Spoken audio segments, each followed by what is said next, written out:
Hello there guys and welcome back to the channel. So we are set for another update that comes in March, and obviously Kabam's live stream is going to be in place. So first things first, I will be restreaming this stream, hosting a watch party for it, providing my own commentary to everything that is said on the stream, and obviously there will be a summary video coming afterwards.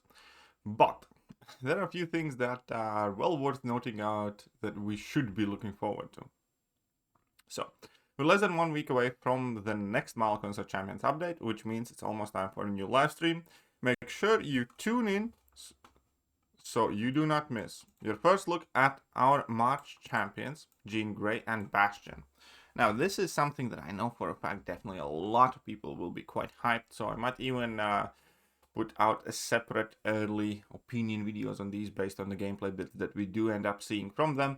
Obviously, this Saturday, Sunday, we will get the deep dives posted on these champions as well, so we're going to get a bit more information for that. But I, for one, very much so look forward to the both champions. I'll be absolutely honest. I love the fact that Jean Grey is finally getting added, because we do have Phoenix in game, but Phoenix was never good. And we do have... And Jean Grey is the type of champion that I think Kabam should be adding more of in the game. Something iconic, something that people actually recognize and a lot of people love and look forward to. I have never had much love lost for Jean Grey, basically because since childhood, I thought she was a bit, Cyclops, Wolverine, pick one, deal with it. But whatever. I think I felt palpable rage watching. Like, Wolverine's so cool, Cyclops so lame, just get on with it. Okay, whatever. And then we have Bastion, who sounds like an awesome champion as well. He's a major player in the X-Men universe, so cool champions. Upcoming Saga and Endgame content. Now, this already caused quite a lot of reactions in community. We're going to cover one of those threads that has been made in response to this. But obviously the Deathless Saga is coming to the end, so something else must come for it. With that, we will likely find out our new Chase champion. That could potentially also be the rework champion, but either way, because it would kind of fit with a mutant theme, I suppose. But yeah, we're going to have new Saga, and this is going to be quite interesting what they define as endgame content here as, because, well, number one, 9.2 should be coming in March, so that should be covered in this update as well. However, I do not think that Kabam would be referring to Act 9, Chapter 2 as the endgame content. What I do think is going to happen is we're going to have a new version of Eternity of Pain type of thing announced. Maybe. Maybe something Adol-centric, because Kabam obviously made quite a big deal about Isophene and specifically said that there will be more Adol champions coming to the game. We have not heard anything about that since. March seems like an appropriate time for that, so that could be actually the third separate variant. It could be 9.2, but I doubt it. It could be some sort of Eternity of Pain, which is quite plausible, and it also could be something specific to Adols. So definitely will keep my ears and eyes open for that, because obviously that is exactly the type of content I am looking forward to the most in the game, aside from updates to polygons, really. But still quite interesting. And then we have the reveal of our next rework champion. So we do know who that is, because the community voted for it stupidly. Okay, not so, but stupid Cyclops over Doctor Strange, but whatever. Not mad about it at all still. Yeah, so Cyclops is going to be the new rework champion. We're probably going to see some insight in his abilities, which is, again, is something I do look forward to. Has anybody noticed that these rework champions are just about always the ones that do not exist as 7 stars in the game so far, and we have like no chance of getting them before they get buffed? But whatever. Okay, so we're going to try and chase ourselves a 7-star Cyclops as well at some point.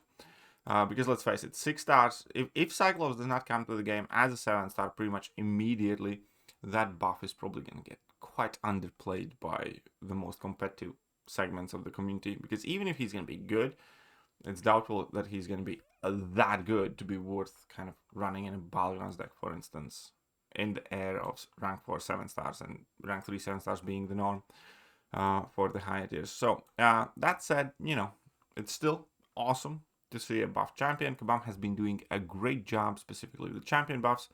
So this is something that I personally look forward to as well. However, there is another topic that this has immediately brought up. Seriously, another endgame content? So, as the title suggests, what the hell Kabam is thinking currently? Every month they are releasing now endgame contents easier to burn everyone's wallets to make them grind for revives and units 24/7. While ignoring the casual game modes, which are actually more enjoyable, endgame contents are good for the game only when it is released in 6 months. Release endgame content every month too much stressful, all money consumed. I kind of would disagree from my perspective completely. Like, don't get me wrong. I do wish Kabam paid way more attention for the core game modes.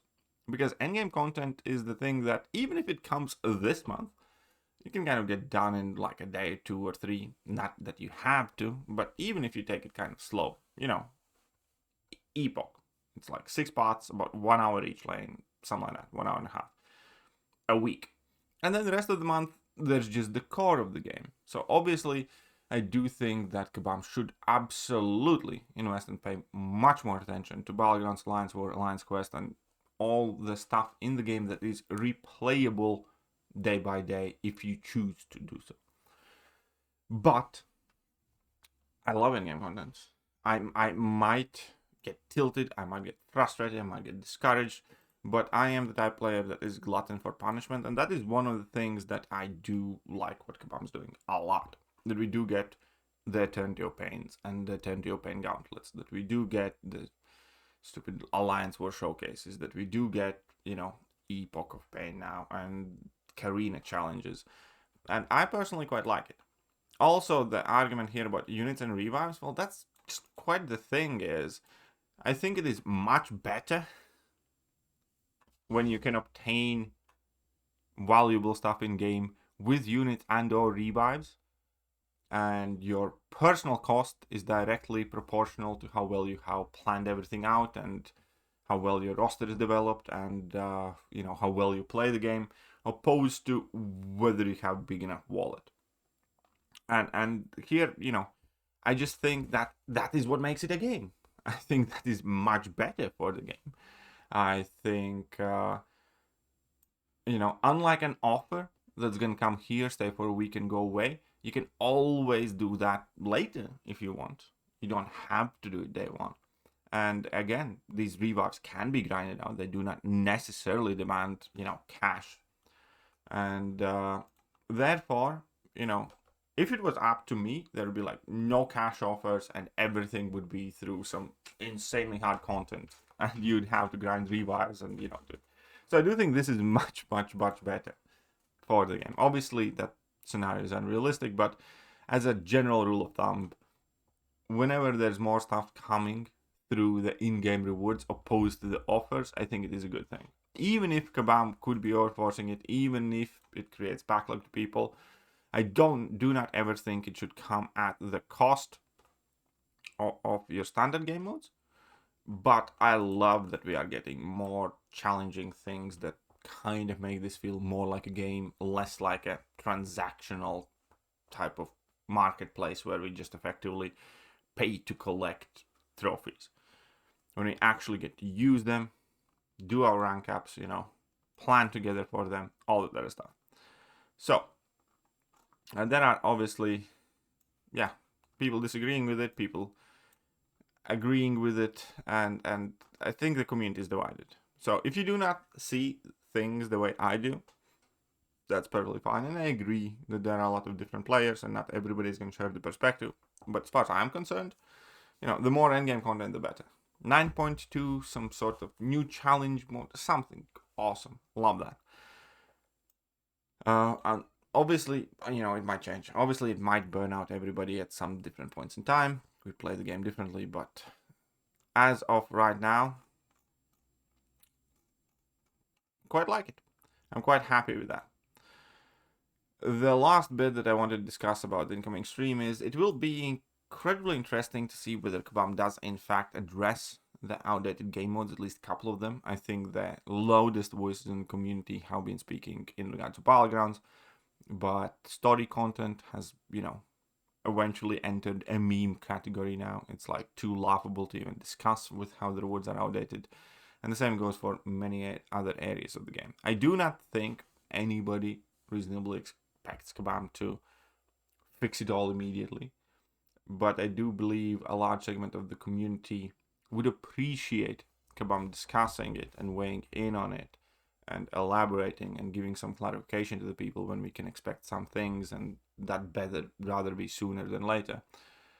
I unfortunately, however, doubt that Kabam will discuss that, and that largely is because in reality the Kabam live streams seem incredibly scripted with a lot of fake laughs, fake jokes that are probably previously written and memorized, and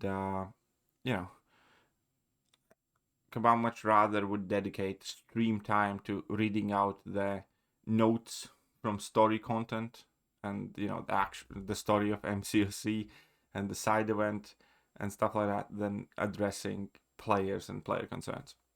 But that's my personal opinion. I would be happy and glad, to be wrong in this case, but let me know what you guys think.